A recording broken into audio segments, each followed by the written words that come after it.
Shalom Bapak Ibu, saudaraku yang terkasih di dalam cintanya Allah. Kira-kira hari ini apa yang menjadi ketakutan kalian semuanya? Pasti di antara kita punya banyak ketakutan-ketakutan yang spesifik kan? Tapi jangan lupa ya, mohon like dan subscribe. Tuhan Yesus memberkati kita semuanya. Kali ini kita akan berbicara tentang kebebasan dari maut. Apa sih yang ditakutkan manusia sebenarnya?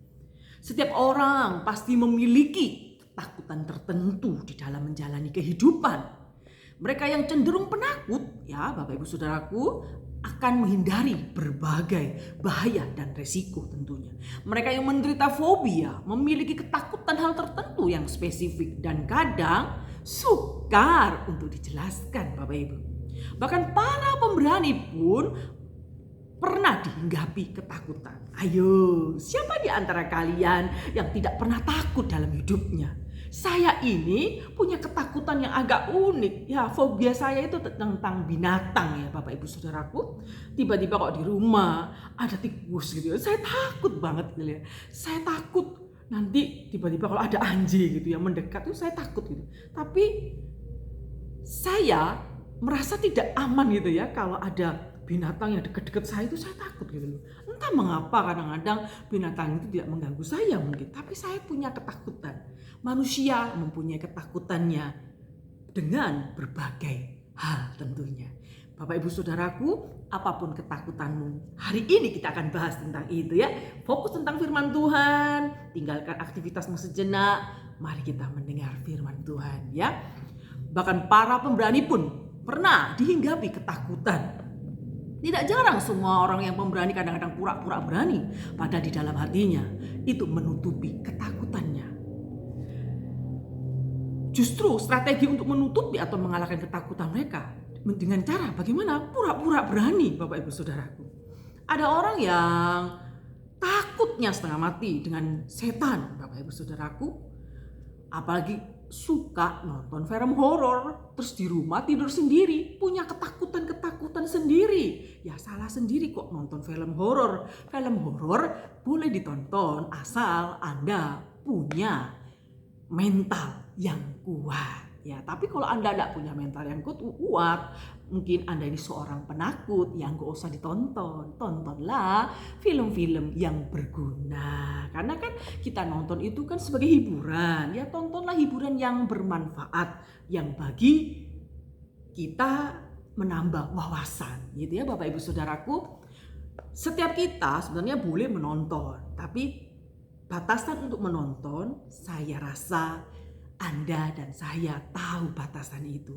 Untuk usia segini sampai segini kira-kira boleh atau enggak. Nah ini perannya orang tua sebenarnya untuk membatasi mana yang boleh dan mana yang tidak boleh. Jadi anak-anak tidak sembarang menonton yang lebih dari usianya. Ya Bapak Ibu Saudaraku, semua yang ditakuti sebenarnya kadang-kala nggak masuk akal gitu ya.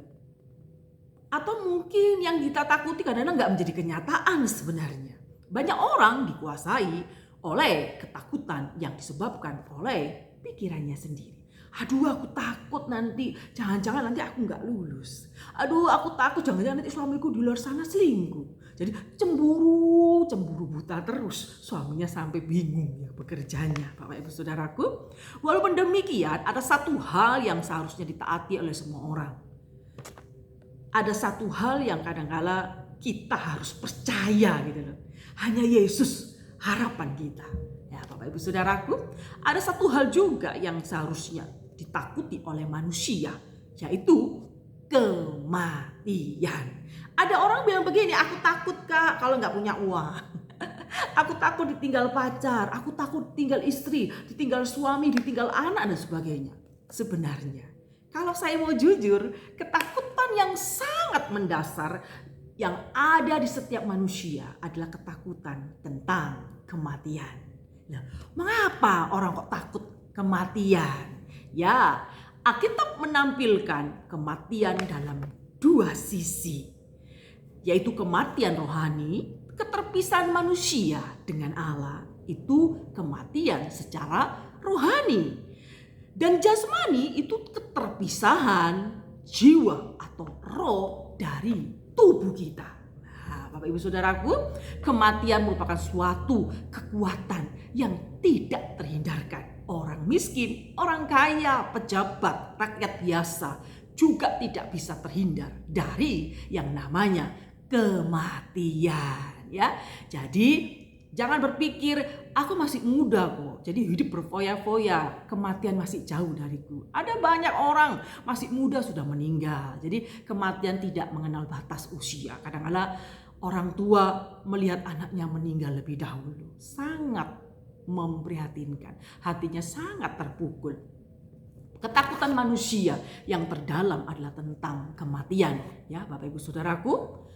Kematian merupakan suatu kekuatan yang tidak dihindarkan dan tidak terkalahkan, dan tidak ada manusia yang mampu menyediakan jalan keluarnya. Ya Bapak Ibu Saudaraku, tidak ada manusia yang bisa menyelesaikannya. Bukan berarti tidak ada penyelesaian loh. Ingatlah Allah menjadi manusia untuk melakukan apa yang tidak bisa diselesaikan manusia. Ingat ya Bapak Ibu Saudaraku, keluar dari kematian rohani dan jasmani yang sejak dahulu berkuasa, ada harapan. Ada harapan Bapak Ibu Saudaraku. Jangan berputus asa. Ada kepastian hanya di dalam Kristus yang adalah juru selamat. Adalah Tuhan, dan juru selamat kita itu adalah Yesus Kristus. Dia adalah jaminan yang pasti yang kita miliki. Jadi kita tidak perlu takut tentang yang namanya kematian, ya Bapak Ibu Saudaraku. Poin inilah yang akan menjadi sorotan dalam khotbah saya hari ini. Apa yang selama ini kita mungkin merasa kok tak terkalahkan, yaitu kematian, ternyata bisa dikalahkan, bahkan menjadikan sindiran. Apa yang selama ini berkuasa telah kehilangan taktanya. Problematika kebangkitan tubuh dan solusi sebenarnya di ayat, ya kita baca dulu ya supaya Bapak Ibu nggak bingung. 1 Korintus pasal 15 ayat 54. Dan sesudah yang dapat binasa ini mengenakan yang tidak dapat binasa, dan yang dapat mati ini mengenakan yang tidak dapat mati, maka genaplah firman Tuhan yang tertulis, maut telah ditelan dalam kemenangan. Hai maut, di manakah kemenanganmu? Hai maut, di manakah sengatmu? Sengat maut adalah dosa, dan kuasa dosa ialah hukum Taurat. Tapi syukur kepada Allah yang telah memberikan kepada kita kemenangan oleh Yesus Kristus Tuhan kita. Oleh karena itu saudara-saudaraku, berdirilah teguh, jangan goyah. Giatlah selalu dalam pekerjaan Tuhan, sebab kamu tahu bahwa persekutuanmu dengan Tuhan, jeripayamu tidak sia-sia. Bapak Ibu Saudaraku, sebenarnya yang menjadi problem kebangkitan tubuh. Nah, ini bagaimana sih kira-kira solusinya, ya? Problematika kebangkitan tubuh dan solusinya di ayat 54a, ya Bapak Ibu Saudaraku. Bagi sebagian orang Kristen di sepanjang jalan, maksud saya sepanjang zaman ya Bapak Ibu ya. Sebagian besar orang Kristen di sepanjang zaman, kebangkitan tubuh sudah menjadi topik yang terdengar begitu biasa tentunya. Di gereja-gereja tertentu mengikrarkan pengakuan iman rasuli. Kebangkitan tubuh selalu diucapkan sebagai salah satu butirnya. Banyak orang Kristen dengan mudah mengamini kebenaran ini kan? Ya saya juga mengamininya ya Bapak Ibu Saudaraku, saya percaya akan kebangkitan tubuh. Keadaan ini sangat berbeda dengan yang dialami sebagian jemaah di Korintus. Ini yang melatar belakanginya Bapak Ibu Saudaraku, kenapa ayat ini ditulis. Mereka bersentuhan dengan nilai kultural yang negatif terhadap hal-hal yang bersifat jasmani, gitu ya Bapak Ibu Saudaraku. Yang material dianggap jahat, yang tidak bernilai, sedangkan non material dipandang baik dan sempurna. Berarti tubuh ini dinilai negatif, tapi roh atau jiwa dinilai positif. Ini menurut pemikiran jemaat di Korintus kala itu ya Bapak Ibu Saudaraku ya. Pemikiran manusia berkembang ya Bapak Ibu Saudaraku ya, kalau zaman modern sekarang. Dengan pemikiran seperti ini, tidak heran sebagian jemaat Korintus itu mengalami kesulitan untuk menerima doktrin tentang kebangkitan tubuh. Nah, ini mereka terpengaruh dengan pergaulan yang keliru ya Bapak Ibu Saudaraku, kalau baca di 1 Korintus pasal 15 ayat 32 sampai 33. Secara sederhana kita bisa menamai ajaran itu adalah dualisme Yunani. Apa itu? Sejenis pemikiran Platonis. Begitu ya Bapak Ibu ya. Dualisme antara jiwa atau roh dan tubuh sudah lama menjadi problem teologis. Filosofi dalam budaya Yunani Romawi sebagai solusi yang pernah ditawarkan sebagai penjelasannya.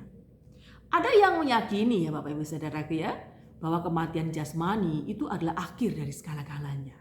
Bapak Ibu percaya? Tubuh atau tubuh dan jiwa atau roh manusia akan hilang lenyap. Ada yang mempercayai kefanaan tubuh dan ada juga yang mengadopsi konsep yang mirip dengan reinkarnasi. Jadi tubuh akan binasa tapi jiwa mendapatkan tubuh yang lain di kehidupan berikutnya di muka bumi ini. Paulus ya pasti dia menyadari persoalan ini ya Bapak Ibu Saudaraku ya, mereka tahu persis jemaat yang dilayaninya mempunyai latar belakang yang seperti itu. Apa yang dapat binasa itu yang sementara tidak mungkin bisa berada dalam dimensi yang tidak binasa atau kekal. Apa yang jasmania atau material ini Bapak Ibu Saudaraku tidak mungkin berada dalam dimensi rohania yaitu non material.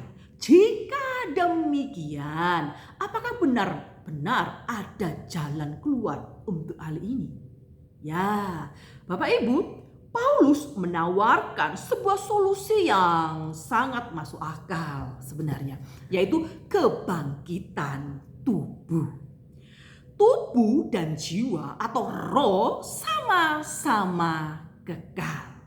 Tubuh jasmani memang akan hancur dalam kematian, tetapi kelak akan diubahkan menjadi tubuh kebangkitan dan bergabung kembali dengan jiwa atau roh. Ada kesamaan dan perbedaan di antara dua jenis tubuh ini ya Bapak Ibu Saudaraku. Jangan bingung dulu ya, yang digambarkan dalam Paulus ini ada perbedaan antara dua jenis tubuh. Paulus mengkaitkan antara biji dan tanaman ya Bapak Ibu ya. Yang dihasilkan, kita bisa mengenali tanaman dari bijinya. Sebaliknya kan sama ya Bapak Ibu, demikian pula biji dan tanaman tetap memiliki perbedaan. Dua keberadaan yang tidak mungkin disandingkan. Konsep ini merupakan kritikan terhadap konsep reinkarnasi yang seakan-akan kurang menghargai tubuh sebagai identitas seseorang pada kehidupan sebelumnya. Ya Bapak Ibu Saudaraku, ini menurut iman Kristen. Ya Bapak Ibu Saudaraku ya. Alasan dibalik konsep tentang kebangkitan tubuh di ayat 54b sampai 56 sebenarnya apa yang dipikirkan oleh Paulus itu bukan berasal dari pemikirannya sendiri Bapak Ibu Saudaraku. Semua ilham dari Roh Kudus. Sejak awal pasal 15, Paulus sudah menegaskan kebangkitan Kristus sebagai dasar dan model kebangkitan tubuh. Ya, sama seperti kita telah memakai rupa alamiah dari Adam. Ya Bapak Ibu Saudaraku ya, demikian pula kita akan memakai rupa rohania dari Kristus Yesus. Sama seperti Kristus telah dibangkitkan dari tubuh kebangkitan, demikian pula kita akan menerima kebangkitan yang sama pula. Jadi dalam kebangkitan di akhir zaman, tubuh alamiah sekarang tidak ditiadakan, tetapi diubahkan. Bukan pemusnahan, tetapi pemulihan dan pemuliaan. Ya, puji nama Tuhan. Dalam teks hari ini, Paulus menambahkan satu alasan lagi, yaitu di kitab suci tentunya. Strategi apologetis dari wibawa kitab suci seperti ini sebelumnya sudah dilakukan. Ketika Paulus menyinggung tentang kematian, terus kebangkitan Kristus yang menjadi sesuai dengan kitab suci Bapak Ibu ya. Paulus mengulang strategi itu kembali. Kali ini dia menggabungkan dua kutipan kitab suci sekaligus. Yesaya 25 maksud saya ya. Yesaya 25 ayat 8. Ia akan meniadakan maut, dijauhkannya dari seluruh bumi. Dunia orang mati akan kutebuskan mereka daripada maut. Di manakah penyakit samparmu yang ada? Terlihat jelas bahwa Paulus tidak sedang mengutip kata per kata, tapi dia hanya mengambil inti dari masing-masing teks ya Bapak Ibu Saudaraku ya. Paulus sebenarnya bukan hanya merangkum, tetapi di sini menggabungkan inti dari dua kutipan di atas, yaitu dia yang menafsirkan teks tersebut dari perspektif karya penebusan Kristus di kayu salib. Gitu ya Bapak Ibu Saudaraku ya. Umat Israel seharusnya pantas untuk dibinasakan kan? Ya karena kita nggak ada kebaikan di antara kita sebenarnya ya. Sama kita sebenarnya patut dibinasakan, tetapi karena kasih dan anugerahnya kita diselamatkan. Hosea 13 ayat 14, umat Israel seharusnya tidak pantas. Umat Israel seharusnya pantas untuk dibinasakan maksud saya. Keadilannya yang tidak bisa untuk dihindari ya Bapak Ibu Saudaraku ya. Keadilannya yang tidak ditiadakan, hanya dikalahkan dengan kebaikannya. Jadi kalau Anda mengasihi Tuhan, kasih dan keadilan itu satu paket. Jadi keadilan tidak bisa ditiadakan, hanya bisa dikalahkan dengan kebaikan Allah. Ingat ya Bapak Ibu Saudaraku, dia akan meniadakan kematian yang seharusnya ditimpakan kepada umat Allah. Begitu ya Bapak Ibu Saudaraku. Allah menyediakan kelepasan ini dengan cara yang bagaimana? Dengan cara mematahkan sengat maut. Allah menyediakan kelepasan dengan cara mematahkan sengat maut, yaitu dosa. Dan mengalahkan kuasa dosa, yaitu hukum Taurat. Manusia takluk kepada dosa kan?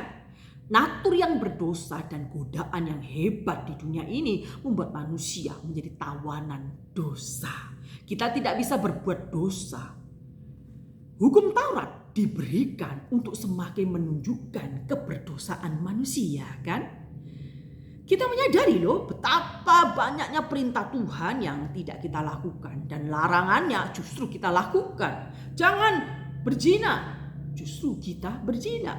Jangan mencuri, justru kita mencuri ya Bapak Ibu Saudara. Bukan hanya itu, hukum Taurat membuat kita tidak dapat berdalih. Kesalahan kita tidak lagi dilakukan karena ketidaktahuan, tapi karena kesengajaan ya. Jadi kita tidak bisa bilang gini, oh maaf saya gila. Nggak bisa. Karena dosa yang ada semua Anda tahu, di hukum Taurat sudah ada, Anda harus tahu. Nah kenapa kok Anda lakukan? Jadi bukan kilap, tapi Anda sengaja untuk melanggar. Gitu ya.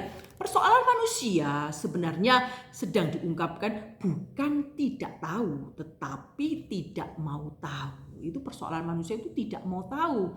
No reckon you ya. Saya ini tipe-tipe orang yang no reckon you. Saya nggak mau tahu urusan orang lain. Kecuali kalau dia datang ke saya minta pertimbangan, ya saya akan layani. Tapi saya tidak pernah kepoin hidup orang. Walaupun kadang-kadang kepingin tahu hidup orang. Tapi sebagai manusia saya harus membatasi diri supaya saya tidak terlalu ikut campur urusan orang lain. Tapi kita saling membantu, tidak mengkepoi hidup orang lain dengan menghakimi mereka. Begitu ya Bapak Ibu Saudaraku ya. Dengan kekuatan itu sama-sama diselesaikan oleh Kristus. Kristus mati untuk menebus kita dari semua dosa. Jadi upah dosa adalah maut, ditanggung oleh Kristus. Kuasa dosa yaitu hukum Taurat telah digenapi secara sempurna oleh Kristus bagi kita anak-anaknya. Patut bersyukur kepada Tuhan. Lebih jauh lagi kalau kita tahu kebangkitan Kristus telah mengalahkan upah dosa, yaitu maut. Jadi upah dosa bukan hanya ditanggung tetapi sekaligus dikalahkan oleh Kristus karena kebangkitannya. Kita ini sudah ditebus oleh darahnya yang mahal. Jadi Jangan berpikir kalau Anda berbuat dosa, kasih Tuhan itu berkurang. Kalau Anda berbuat baik, kasih Tuhan itu bertambah atas saudara. Itu salah ya Bapak Ibu Saudaraku. Kasih Kristus itu sempurna, tidak bisa ditambah dan tidak bisa dikurangi. Walaupun Anda berdosa, kasih Allah tetap sempurna.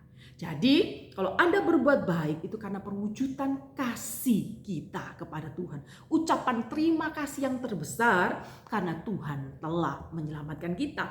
Bukan membalas kasih Tuhan. Bukan. Kita ini bukan sedang transaksi dengan Tuhan. Tapi Allah sedang menjalin hubungan dengan manusia. Jadi Bapak Ibu Saudara, kalau memiliki ketakutan-ketakutan dalam bisnis, ketakutan mendapat jodoh, ketakutan penyakit yang menyerang kita, ada banyak ketakutan manusia. Ingatlah, Allah sudah mengalahkan pertempuran yang terbesar, yaitu mengalahkan sengat maut. Jadi Allah sudah mengalahkan kematian. Kita beroleh kehidupan yang kekal. Kita bersyukur kepada Tuhan, kita orang yang diselamatkan. Ingat, hukuman Allah ditiadakan bukan karena kebaikan Anda, tapi karena kebaikan Allah. Jadi kita harus ingat bahwa keadilannya itu tidak bisa ditiadakan, tapi hanya bisa ditiadakan dengan kebaikan Allah. Jadi kita patut bersyukur, kasih Allah itu sudah sempurna atas hidup kita. Apa sih yang kita takutkan Bapak Ibu Saudaraku? Manusia memang punya banyak ketakutan-ketakutan hidup. Tetapi serahkanlah semuanya kepada Tuhan. Ya Bapak Ibu Saudaraku ya. Kita harus tahu pengorbanan Kristus di kayu salib itu bukan kaleng-kaleng ya Bapak Ibu Saudaraku ya. Jangan berpikir kalau Anda berbuat jahat terus Tuhan tidak menganggap Anda menjadi anak. Ya, tapi wujud kasih Tuhan yang berbeda-beda. Kalau Anda tetap sengaja mengikuti larangan Tuhan, lah berarti nanti ada hukuman-hukuman Tuhan, yaitu perwujudan kasih Allah yang berbeda-beda. Karena kasih Allah ya ada ganjaran tentunya bagi anak-anak yang tidak taat. Ya Bapak Ibu Saudaraku ya. Kebangkitan tubuh bagi Paulus itu sebenarnya respon terhadap kemenangan itu harusnya seperti ini Bapak Ibu Saudaraku. Kebangkitan tubuh bagi Paulus bukan suatu spekulasi filosofis yang kering dan abstrak. Bukan pula sekedar ajaran yang rasional. Ingat di ayat 57. Sekaligus mengajarkan dua respon yang benar terhadap suatu kebenaran. Teologi bukan hanya makanan bagi akal budi loh, tapi juga asupan bagi emosi manusia. Ya, yang pertama kita harus memuji Allah. Ya, jangan kalau memuji Allah, kalau berkat Tuhan datang Anda memuji Allah, kalau masa sulit Anda tidak memuji Allah, Anda keliru. Pertama yang Rasul Paulus lakukan dalam menulis surat-suratnya, dia selalu memuji Allah. Kita harus memuji Allah. Salah satu kebiasaan Paulus dalam menulis surat untuk menyisipkan suatu pujian pada saat dia mengungkapkan sebuah ajaran yang besar. Jadi pujian kepada Allah itu respon kita terhadap kemenangan yang Tuhan sediakan bagi kita. Ya, kita harus merespon dengan baik karya keselamatan Kristus dengan memuji Allah sebagai ucapan syukur kita kepada Allah. Kita tidak bisa membalas cintanya Allah. Kalau Anda membalas cintanya Allah dari kecil sampai tua, itu berarti namanya cicilannya sudah lunas. Ini bukan berbicara tentang cicil mencicil. Kasih karunia itu tidak bisa Anda bayar. Gratis anugerah pemberian Allah. Kita tidak bisa membayar sih apa yang Tuhan beri, tapi kita patut bersyukur kepada Tuhan. Respon terhadap kemenangan karya Kristus, keselamatan yang Tuhan beri itu dengan memuji Allah. Ayo, di antara kalian semua, sudahkah Anda memuji Allah? Anda hanya memuji Allah saat di gereja saja. Kalau di rumah omelannya panjang dan lebar, bagaikan radio yang rusak bagi mama-mama yang ngomel terus dari pagi hingga malam terhadap anaknya, suaminya, pembantunya dan sebagainya. Jangan seperti itu ya. Kita harus benar-benar menyukai teologi yang tepat. firman Tuhan itu mengandung ajaran-ajaran yang tepat. Maka belajarlah firman Tuhan, menggalilah, jangan asal comot ayat ya guys ya. Belajarlah firman Tuhan dengan teliti.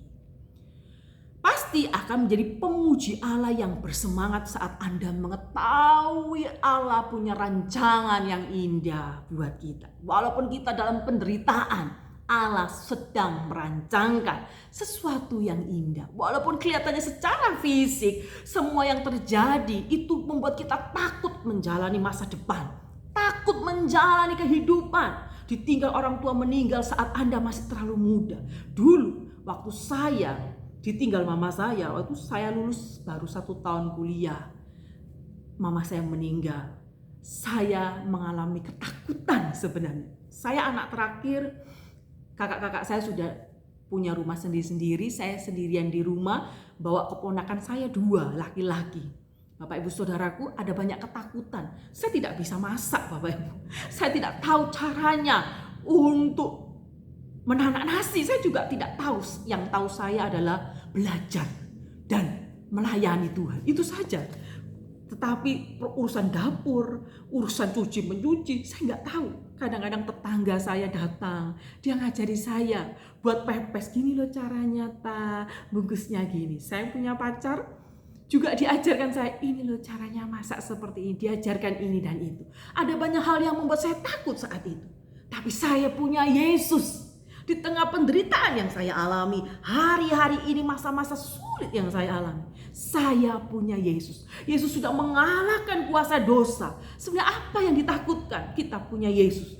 Di tengah onak dan duri, di tengah badai kehidupan, Tuhan memampukan Anda untuk tetap berharap, untuk tetap bertekun, untuk tetap beriman kepada Kristus. Ya, Bapak Ibu Saudaraku, yang menarik di sini, mereka yang benar-benar menyukai teologi, berarti mereka yang selalu dihangatkan dengan pemikiran dan keyakinan yang baru tentang Injil Yesus Kristus. Jadi Injil Yesus Kristus itu yang membebaskan kita. Yesus Kristuslah yang sanggup memberikan kita pengharapan. Yesus Kristus tidak menjanjikan Anda menjadi kaya raya seperti banyak orang teologi kemakmuran. Yesus Kristus menjanjikan harapan. Yesus menjanjikan kedamaian, damai sejahtera, sukacita, berpengharapan dalam menghadapi gelombang kehidupan. Ya Bapak Ibu Saudaraku, kenyataan dan kepastian kemenangan di dalam Kristus perlu untuk ditekankan dalam hal ini, karena seringkali kita berperilaku seperti pecundang. Mudah didatangi keraguan dan kekhawatiran, sering dikuasai oleh keputusasaan. Ingat, Kristus telah memenangkan peperangan. Tugas kita hanyalah melanjutkan beberapa pertempuran. Tapi pertanyaannya, ya Allahku, begitu beratnya menjalani hidup, ekonomi yang pas-pasan, anak nakal, sakit yang tidak sembuh-sembuh, biaya hidupnya mahal. Kadangkala lelah menjalani hidup, ingin kembali pulang, ingin rasanya meninggalkan dunia dengan segala kesulitannya. Tapi kita boleh bersedih, tapi jangan menyerah. Kita bilang, Tuhan aku lelah. Ingatlah, rahmat Tuhan selalu baru setiap hari. Rahmat Allah selalu baru di setiap hari di hidupmu. Percayalah, engkau tidak sendirian. Allah tidak menjanjikan Anda selalu hidup dalam keenaan, kenyamanan. Tapi Allah berjanji saat Anda dalam kesulitan, Allah ada menemanimu. Allah sahabat yang terbaik bagimu. Saat orang lain tiada mengerti apa yang kau rasakan, Tuhan mengerti. Dia menjadi sama, merengkuh segala penderitaannya di kayu salib. Dia tahu penderitaan manusia. Jadi kita ini tidak sendiri. Jangan mudah diperdaya dengan tipu daya iblis dengan cara Allah telah meninggalkanku, Allah sudah melupakan aku, Allah sudah menganaktirikan aku. Ingatlah, Allah sudah mengangkat Anda menjadi anak. Tidak mungkin langsung dilepas begitu saja. Allah bukan manusia yang pelin-pelan. Karya penebusan Kristus di kayu salib itu sudah dari kekekalan Tuhan memikirkan tentang nasib kita. Jadi kita patut bersyukur kepada Tuhan. Jadi kenyataan dan kepastian kemenangan dalam Kristus itu ditekankan setiap hari. Kita harus ingat bahwa kita ini harus percaya bahwa Yesus Kristus adalah jaminan keselamatan. Pertempuran-pertempuran yang besar Tuhan sudah kalahkan. Inilah tugas kita, menyelesaikan pertempuran yang kecil. Kecemasan, kesedihan, pantaskah menenggelamkan diri Anda di dalam kehancuran? Merasa diri tak mampu, merasa diri sudah tidak ada gairah hidup. Ingatlah Bapak Ibu Saudaraku, Anda tidak sendiri. Anak-anak Tuhan di seluruh dunia mengalami suka dan duka dalam memanggul salib. Kita patut bersyukur kepada Tuhan di dalam penderitaannya. Allah beserta dengan kita. Allah mengerjakan kebaikan demi kebaikan. Lepas dari penderitaan yang Anda alami, Anda akan menjadi pribadi yang lebih baik. Ketekunan Anda bertambah, kesetiaan Anda bertambah, kerendahan hati Anda semakin bertambah. Ingat Bapak Ibu, kiranya kuasa kebangkitan Kristus menyegarkan hati kita di setiap waktu kita. Jangan pernah menyerah, karena Tuhan tidak pernah menyerah atas hidupmu. Tuhan Yesus memberkati kita semua sampai kesudahan zaman. Iman, pengharapan dan kasih kita, biarlah Kristus yang menjadi jaminan keselamatan itu. Haleluya. Amin. God bless you ya. Tuhan Yesus memberkati.